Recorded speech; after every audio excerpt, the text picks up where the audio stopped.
السلام علیکم ورحمۃ اللہ وبرکاتہ۔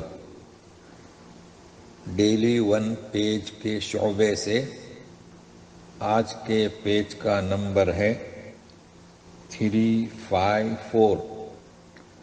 سورۃ النور، آیات ہیں 32 سے لے کر 36 تک۔ اعوذ باللہ من الشیطان الرجیم۔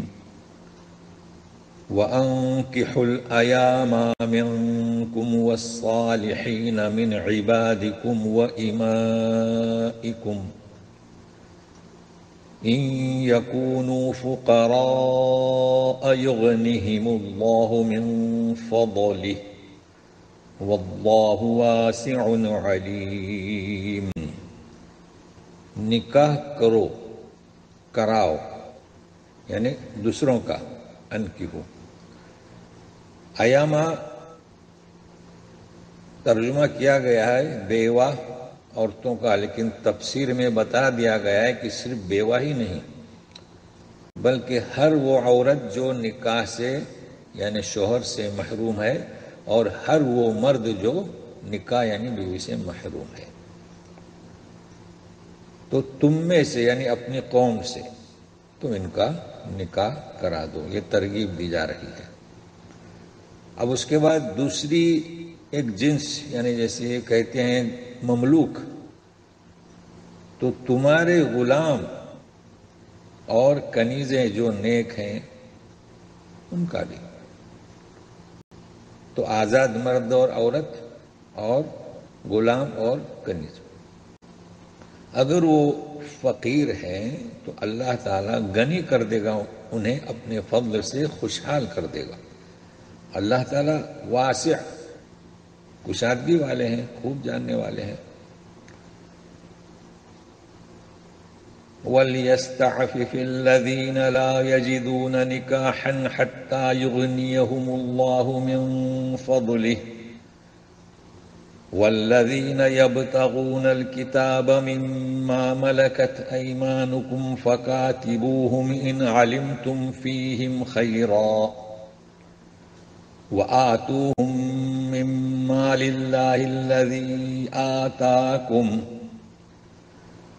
وَلَا تُكْرِهُوا فَتَيَاتِكُمْ عَلَى الْبِغَاءِ إِنْ أَرَدْنَ تَحَصُّنًا لِتَبْتَغُوا عَرَضَ الْحَيَاةِ الدُّنْيَا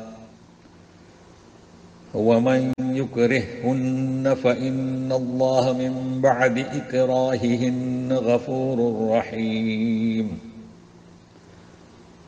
جی، اور چاہیے کہ پاک دامنی اختیار کریں۔ دیکھو ہمارے یہاں اردو میں عفت، عصمت، کون سے لوگ جو نکاح پر قدرت نہیں رکھتے، یہاں تک کہ اللہ تعالیٰ اپنے فضل سے انہیں غنی کر دے۔ یعنی ایک تو لوگوں کو ترغیب دی گئی کہ دوسروں کا نکاح کرا دو، اور اب یہ بھی ترغیب دی جا رہی ہے کہ اگر نکاح کا موقع میسر نہ ہو تو پاک دامنی اختیار کریں۔ کیسے؟ جیسے کہ جانتے ہیں کہ تقویٰ، پرہیزگاری، روزہ۔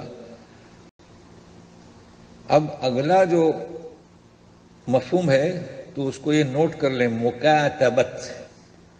شریعت کے اندر ایک چیز ہے مکاتبت، آج کل چونکہ نہیں ہے، غلام کنیز نہیں ہے نا، تو مکاتبت کسے کہیں گے؟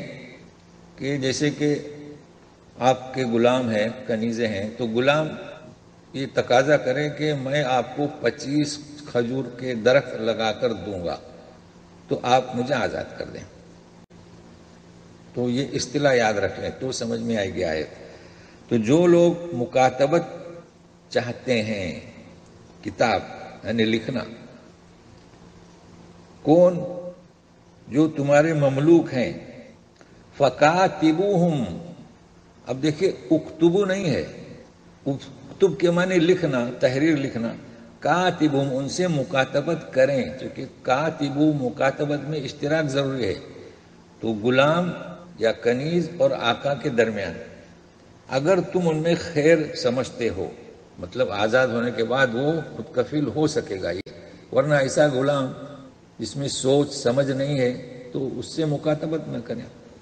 اب جب مکاتبت کیے اس سے تو کچھ مال تو وہ مال لا کر دے گا نا. کبھی ایسا بھی ہوتا تھا کہ ہم اتنے درہم لا کر دیں گے تو ہمیں آزاد کر دو، تو لکھ دیا جاتا تھا.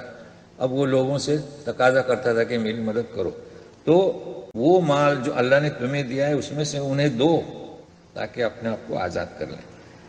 اب کنیزوں کی بات ہو رہی ہے.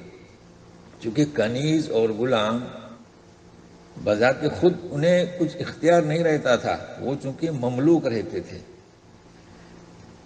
تو جوان تو عورتوں کو یعنی کنیز یہ مراد ہے یہاں ترجمہ مطلب ہے کہ کنیز تو کنیز اپنی کنیز جو آپ کے محتاط ہیں ان کو بدکاری پر مجبور مت کرو. ولا تکرہو، اگر وہ پاک دامن رہنا چاہتی ہیں اور تم کیوں مجبور کرتے ہو؟ تاکہ تم دنیاوی زندگی حاصل کریں.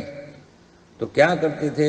ان کنیزوں کو بدکاری پر لگا دیتے تھے، یعنی پیسے لے کر لوگوں کو ان کے ساتھ بدکاری کرنے کے لیے، یعنی زنا فحش کا. اب یہ تو نصیحت نازل ہوئی اس لیے کہ ایام جاہلیت میں وہ ایسا کیا کرتے تھے، تو مسلمانوں سے کہا جا رہا ہے کہ تم ایسا مت کرو.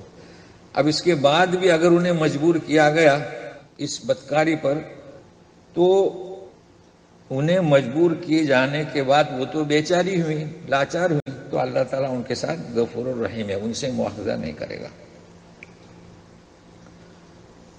وَلَقَدْ أَنزَلْنَا إِلَيْكُمْ آيَاتٍ بَيِّنَاتٍ وَمَثَلًا مِّنَ الَّذِينَ خَلَوْا مِن قَبْلِكُمْ وَمَوْعِظَةً لِّلْمُتَّقِينَ. اور ہم نے اتاری تمہاری طرف روشن آیات اور خبریں تم سے پہلے لوگوں کی اور نصیحتیں پرہیزگاروں کے لیے. اب اللہ نور السماوات والارض، نور کی بات چل رہی ہے، تو ہم مختصر سا مفہوم آپ کو بتائیں گے اور تفصیل کے لیے ہم نے لکھ دیا ہے، پوسٹ کیا ہے آپ کو، آپ اسے پوری تفسیر اسے پڑھ لیں.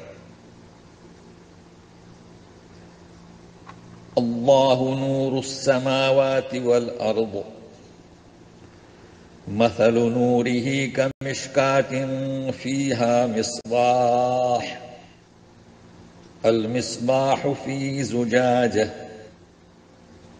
الزجاجة كأنها كوكب دري يوقد من شجرة مباركة زيتونة لا شرقية ولا غربية يكاد زيتها يضيء ولو لم تمسسه نار نور على نور يهدي الله لنوره من يشاء ويضرب الله الأمثال للناس والله بكل شيء عليم. اللہ آسمان و زمین کا نور ہے. عرش، کرسی، چاند و سورج سب اللہ کے نور سے منور ہیں.